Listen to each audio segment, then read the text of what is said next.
Welcome to taste of Chennai. இன்றைக்கி நம்ம கிச்சனில் ரொம்பவே ஒரு ரிச் அண்ட் டேஸ்டியான பாயாசம் தான் செய்ய போகிறோம். பாயாசம்னா வெறும் ரவையிலையும் சேமையில் மட்டும்தான் செய்யணுமா என்ன? இன்றைக்கி வாங்க நம்ம சுரக்காய் வச்சு ஒரு சூப்பர் ஹெல்த்தி அண்ட் டேஸ்டியான பாயாசம் எப்படி செய்கிறதுன்னு பார்க்கலாம். பாயாசம் செய்கிறதுக்கு நல்ல பிஞ்சான சுரக்காயை பார்த்து வாங்கியிருக்கேன். இதோட தோல்லாம் சீவிட்டு உள்ளே இருக்கிற விதையெல்லாம் எடுத்துகிட்டு இந்த மாதிரி நல்லா துருவி வச்சுருக்கேன். இதோட வெயிட் வந்து 1 kg அளவுக்கு இருக்கும். இப்போ இதில் ஒரு 1/2 கப் தண்ணி ஊற்றி இதை நல்லா வேக விடலாம். அடுத்தது ஒரு 1/4 கப் அளவுக்கு பாஸ்மதி ரைஸ் எடுத்திருக்கேன். அது கொஞ்ச நேரம் தண்ணியில் ஊற வச்சுட்டு இந்த மாதிரி நல்லா கொர பேஸ்ட்டாக அரைச்சிக்கலாம். அடுத்தது ஒரு 1/2 கப் அளவுக்கு முந்திரி பருப்பு எடுத்துக்கோங்க. அது கொஞ்சம் வெதுவெதுப்பான தண்ணீரில் ஊற வச்சுட்டு இந்த மாதிரி நல்லா ஸ்மூத் பேஸ்ட்டாக அரைச்சிக்கலாம். அடுத்தது ஜவ்வரிசி ஒரு 1/4 கப் எடுத்துக்கோங்க. அது 1 மணி நேரம் தண்ணியில் ஊற வைக்கலாம். இப்போ பேனில் நான் 1.5 லிட்டர் அளவுக்கு பால் எடுத்திருக்கேன். இப்போ பால் கொஞ்சம் சூடானதும் இப்போ நம்ம ஊற வச்ச ஜவ்வரிசியை சேர்த்துக்கலாம். அடுத்தது நம்ம கொரன்னு அரைச்சி வச்சு அந்த அரிசி சேர்த்துக்கலாம்.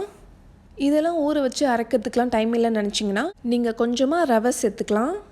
இப்போது இதை நல்லா மிக்ஸ் பண்ணி விட்டுட்டு நம்ம அரைச்சி வச்சுருக்க முந்திரி பருப்பு பேஸ்ட்டும் சேர்த்துக்கலாம். இப்போ இதையும் நல்லா மிக்ஸ் பண்ணி விட்டுட்டு இந்த பேஸ்ட்லாம் நல்லா குக் ஆகட்டும். இந்த பால் வந்து நல்லா காய்ச்சணும். 1.5 லிட்டர் பால் வந்து 1 லிட்டர் அளவுக்கு வந்துடணும். நீங்கள் இஷ்டப்பட்டால் இதில் வந்து க்ரீன் ஃபுட் கலர் சேர்த்துக்கலாம். அந்த ஜவ்வரிசிலாம் நல்லா முத்தாக ரொம்ப அழகாக தெரியும். பட் நான் இன்றைக்கி ஃபுட் கலர் இல்லாமல் தான் செஞ்சுருக்கேன். இப்போ பாருங்கள், பால் நல்லா திக்காயிருச்சு, ஜவ்வரிசியும் நல்லா வெந்துருச்சு. இப்போ நம்ம இந்த வேக வச்ச சொரக்காய் சேர்த்துக்கலாம். இப்போ இதை நல்லா மிக்ஸ் பண்ணி விடுங்க. பால்லே கொஞ்சம் நேரம் கொதிக்கட்டும். இப்போது இந்த அளவுக்கு நல்லா திக்கானதுக்கப்புறம் நான் 1.5 கப் சுகர் சேர்க்குறேன். சுகர் உங்கள் டேஸ்ட்டுக்கு ஏற்ற மாதிரி நீங்கள் சேர்த்துக்கலாம். அப்புறம் மில்க் மேட் ஒரு 1/2 tin இதில் சேர்க்குறேன். இப்போ இதையும் நல்லா மிக்ஸ் பண்ணி விடுங்க. அதுக்கப்புறம் ஸ்வீட்லெஸ் பால்கோவா நான் 2 டேபிள் ஸ்பூன் வரைக்கும் சேர்க்குறேன்.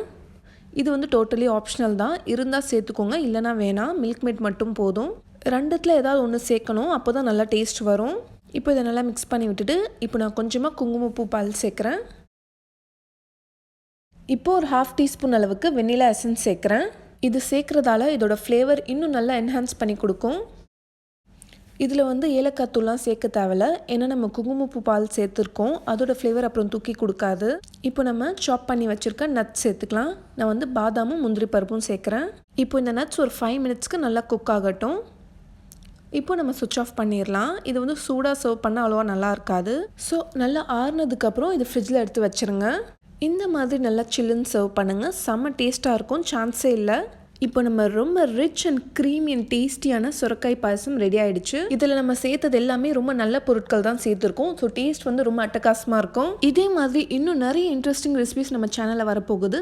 ஸோ அந்த வீடியோலாம் மிஸ் பண்ணாமல் பார்க்கணுன்னா எங்கள் சேனல் டேஸ்ட் ஆஃப் சென்னையை மறக்காமல் சப்ஸ்கிரைப் பண்ணுங்கள். என்னோட வீடியோ நீங்கள் என்ஜாய் பண்ணியிருந்தீங்கன்னா லைக் பண்ணிவிட்டு உங்கள் ஃப்ரெண்ட்ஸ் அண்ட் ஃபேமிலிக்கும் ஷேர் பண்ணிக்கோங்க. நாளைக்கும் இதே மாதிரி வேறொரு இன்ட்ரெஸ்டிங்கான ரெசிபியில் சந்திப்போம். தேங்க்யூ ஸோ மச் ஃபார் வாட்சிங்.